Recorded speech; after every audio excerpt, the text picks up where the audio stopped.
I did. So there's this thing called the Munich Security Conference in Germany. Obviously, it's in Munich. It's kind of like Davos, but for national security. And I went there, and it was like a big deal for me because I went in there as the one skeptic in the entire this like massive Euro complex. Kamala Harris is there. I went as the person skeptical of continued escalation in Ukraine because I think that what we're doing in Ukraine is insane, and that we should have a policy effectively of promoting peace in the region. And we walk in, and one of the people that I'm on this panel with is the leader of the German Green Party.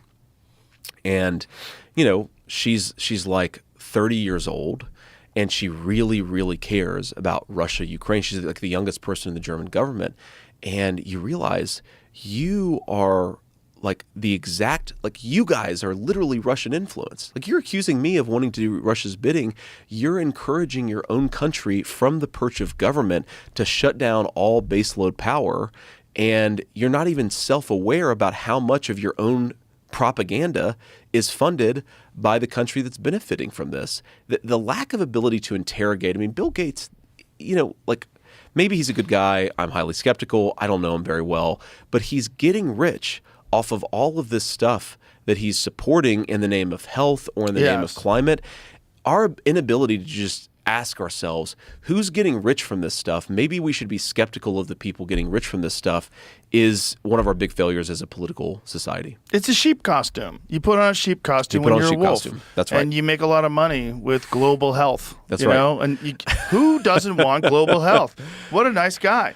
Yeah. Oh, he's like very philanthropic. He's spending all this money trying to help poor people. Right. And then you find out, like, hey, wait a minute, how much money did you make doing that? Yeah, exactly.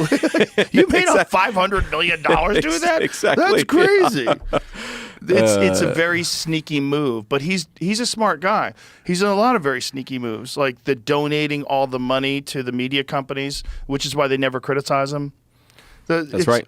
He's donated like $350 million to all these different companies. That's right. Or, you know, this is, I think, one of the reasons why we don't have more people asking questions about Big Pharma. Of course. Is the entire national media. Think about how many pharmaceutical advertisements you watch when you watch a football game. Yeah, let's get into this because this is an interesting one. So one of the things that happened that separated us from the rest of the world other than New Zealand is in the 1990s, they allowed pharmaceutical drug companies to advertise. That's right.